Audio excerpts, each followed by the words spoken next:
Magandang araw mga friend, masarap magsinigang. Tayo ay magsinigang. Meron po tayong pork, siling panigang, at heto, tayo po ay meron ding kangkong. Yan po ang ating panahog sa ating sinigang kasi tag-ulan po ngayon. Masarap humigop ng mainit na sabaw. At meron din po tayong mga santol, okra, talong, at ang mga ginayat na hinog na kamatis, bawang, at sibuyas. Ayan po ang ating gagamitin sa ating sinigang. Magpainit na po tayo ng ating kawali. Tag-ulan na po kasi dito sa Pinas, kaya masarap pong humigop ng mainit na sabaw. At tayo ay maglagay ng konting mantika sa ating kawali. Ayan po ang ating mantika sa kawali. At ating pong igisa po ang bawang.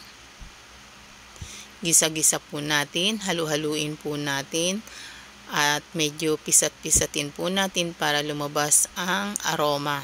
Lagay na rin po natin ang ating sibuyas. Ayan, konting halo-halo lang po at isunod na po natin ang kamatis. Ayan po, halo-halo po at medyo pisat-pisatin po natin ang ating kamatis para lumabas po ang kulay at lasa ng kamatis.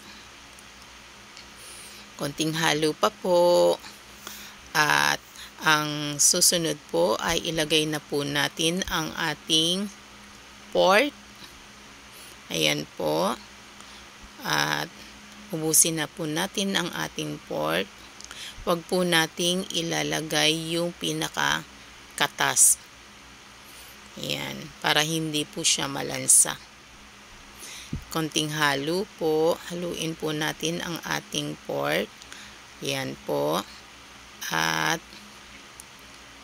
ating pong takpan pansamantala para lumabas po yung kanyang pinaka-katas. Yan po. Ganyan po ako kung maggisa. Yan, kasi ayan na po, mapapansin nyo po, naglabas po siya ng katas niya, yung pork natin. At heto na po ang ating santol.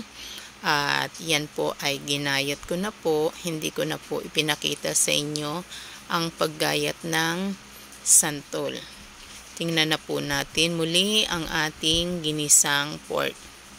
Ayan, lagay na po natin ang ating ginayat na santol. Naku mga friend, parang maliit yung ating ginamit na kawali.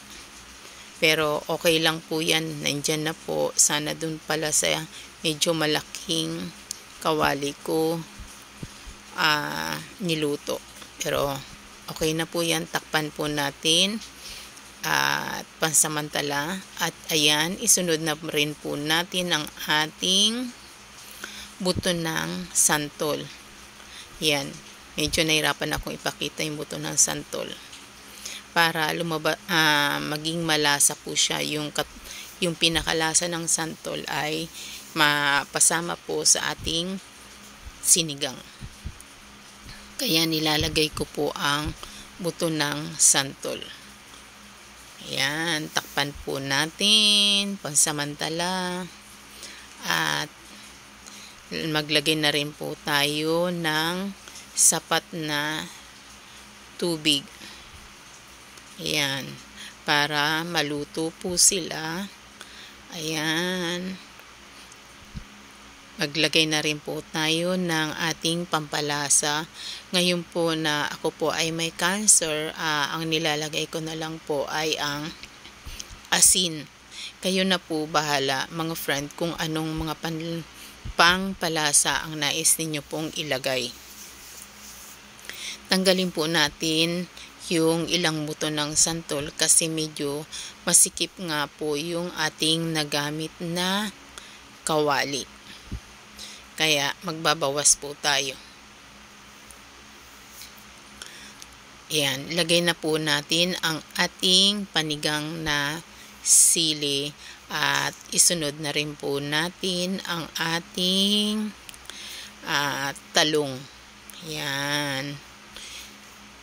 Para maluto na po sila at ang ating okra.